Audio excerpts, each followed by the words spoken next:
बिस्मिल्लाहिर्रहमानिर्रहीम। अस्सलाम वालेकुम। Welcome to cooking with आबिर।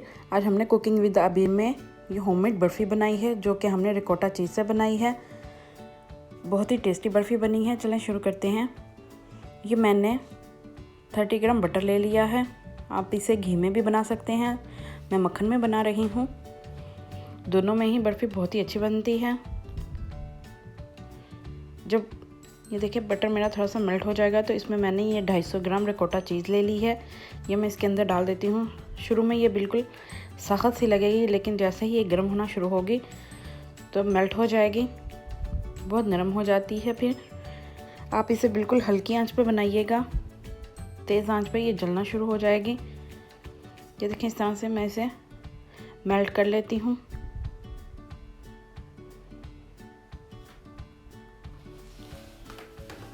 जब रिकोटा चीज़ बिल्कुल अच्छे से मेल्ट हो जाए, ये देखिए इस तरह से, तो मैं इसे थोड़ा सा भून लूँगी। जब ये दोबारा सख्त हो जाएगी तो फिर इसमें मैं चीनी शामिल करूँगी। चीनी मैंने 300 ग्राम ले ली है।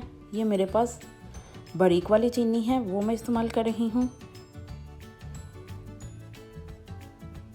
ये देखिए इस स्टेज पे मैं इसमें चीनी शामिल करूँगी। ये दोबारा से हार्ड होना शुरू हो गई है।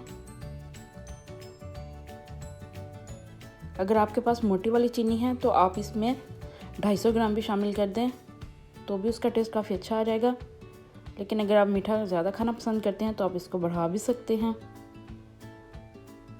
जब चीनी हम इसमें शामिल करेंगे तो ये दोबारा इसका शीरा जब बनेगा तो मेल्ट हो जाएगी ये चीज़, और इसमें छोटी छोटी हमें गुठलियाँ नज़र आनी शुरू हो जाएंगी। ये देखें, इन गुठलियों को इस तरह से मैं चम्मच के साथ ही अच्छा सा मैश कर दूंगी।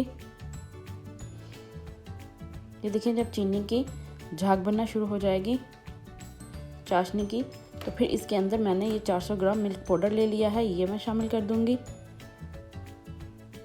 ये मैं आधा आधा करके इसमें डालूंगी। आधा शामिल करने के बाद इसे मैं अच्छा सा मिक्स कर लेती हूँ। अगर आप इसको एकदम से डाल देते हैं तो अंदर बड़ी बड़ी इसकी गुठलियाँ बन जाएंगी, इसलिए मैं इसमें आधा आधा करके मिक्स करती हूँ। ये देखिए आधा मैंने मिक्स कर लिया है और ये बाकी का भी मैं इसमें डाल देती हूँ।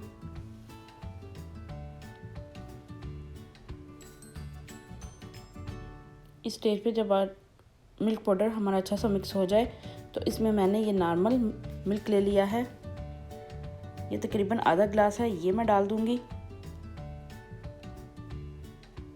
ये डालने के बाद इसे मैं दोबारा से भून लेती हूँ।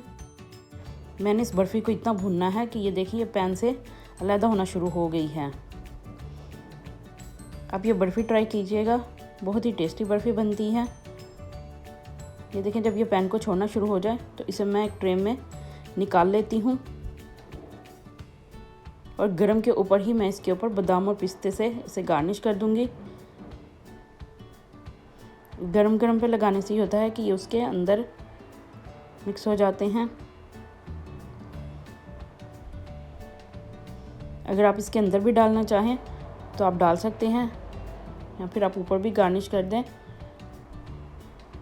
आपको मेरी ये वीडियो अच्छी लगे तो इसे लाइक कीजिए, शेयर कीजिए और मेरे चैनल को सब्सक्राइब भी कीजिए। अब मैं इसे अच्छा सा ठंडा कर लूँगी। ये देखिए इस तरह से मैं ऊपर प्रेस कर देती हूँ।